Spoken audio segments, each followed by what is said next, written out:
हमने has to, had to तक कर लिया था। Next word answer will have to.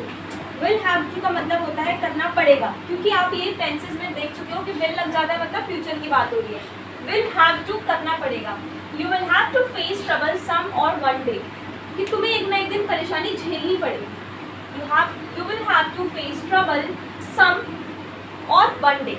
I will have to go there some or one day, कि एक ना एक दिन तो मुझे वहाँ जाना पड़ेगा। I have to go there some or one day. Will I have to do this too, क्या मुझे भी ये करना पड़ेगा। Will I have to do this too, too मतलब भी। उसके बाद आता है विल बी एबल टू, जिसका मतलब होता है सकेगा या पाएगा, कि तुम ये कर पाओगे। You will be able to clear your exam, तुम अपना एग्जाम क्लियर कर पाओगे। I will not be able to go there, मैं वहाँ नहीं जा पाऊंगी। Will you be able to do this, क्या तुम ये कर पाओगे, राइट। उसके बाद आता है वुड लाइक टू। अब देखो वुड और शुड तो क्लियर हो गए ना। अब वुड वाला देखो, वुड का एक यूज नहीं है, कई सारे यूज है। जैसे पहले अगर वुड के साथ लाइक टू लगा दो, वुड लाइक टू, तो उसका मीनिंग होता है चाहूंगा। I would like to ask you a question, मैं तुमसे एक प्रश्न पूछना चाहूंगी। I would like to meet you once, would you like to dance with me, would you like to beat, would you like to be beaten. First of all I would like to ask you a question. I would like to thank you from the core of my heart. जैसे हम बोलते हैं ना तहे दिल से शुक्रिया, तो उसकी इंग्लिश होती है core of my heart. I would like to thank you from the core of my heart, तहे दिल से शुक्रिया। आया समझ। उसके बाद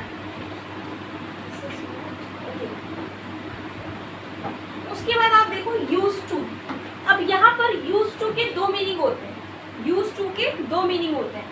एक मीनिंग होता है किया करता था या करता था, कि हम ना ऐसे जल्दी उठा करते थे पहले। We use to get up early in the morning, हम जल्दी उठा करते थे। पास्ट में जब आप कोई काम किया करते थे तो वहाँ पर यूज टू आता है, ठीक है।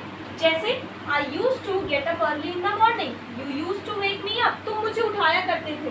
We use to play together in childhood, हम बचपन में साथ खेला करते थे।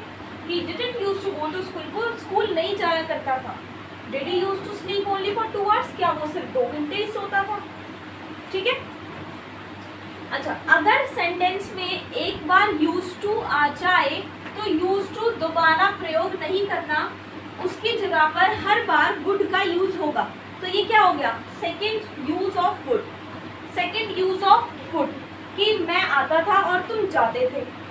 I use to come, you used to go. No, I use to come, you would go. तो अगर यूज टू दो बार आ जाएगा तो सेकेंड टाइम में यूज टू नहीं लगाओगे। I use to come and he would go, तो यहाँ पर क्या हो गया, वुड लगा दिया हमने यूज टू की जगह। आ रहा है समझ। I use to get up at 5, मैं तो 5 बजे उठा करता था।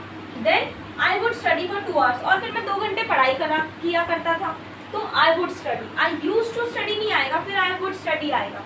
She use to come, I would run, then she would call me. तो यहाँ पे भी वुड आ गया, यहाँ पे भी वुड आ गया, ठीक है।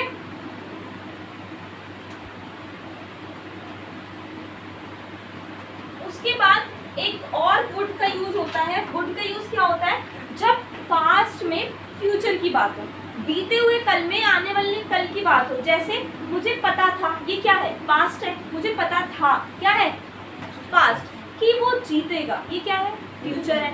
तो जब पास्ट में फ्यूचर की बात होती है तो उस केस में हम क्या यूज करते हैं, वुड यूज करते हैं। Something related to future but spoken in past, related to future but spoken in past. उसने कहा, मतलब पास्ट इंडेफिनिट हो गया ना, उसने कहा। पास्ट इंडेफिनिट क्या होता है, जिस सेंटेंसेस के लास्ट में है और था नहीं आता, कि वो हमारी मदद करेगा। ही सेड, उसने कहा, ही सेड कि that he would help us, ठीक है। मुझे मालूम था कि वो जीतेगा, I knew that he would win. मैंने कभी नहीं सोचा था कि वो इतना स्वार्थी होगा। I had never thought that he would be this much selfish. मुझे संदेह नहीं था कि तुम जीतोगे। I had no doubt that you would win.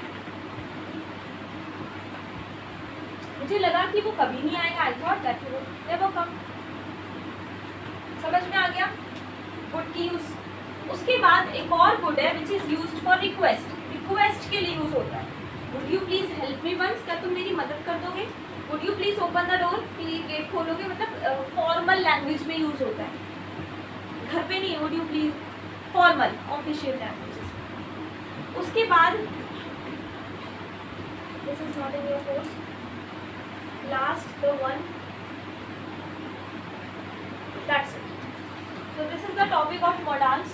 If you want to try, then you can try these sentences as an homework. If you want to practice, so I am giving you some questions for practice. So you can take the screenshot from the video and then you can solve. And if you have any question, you can ask me. These are the questions.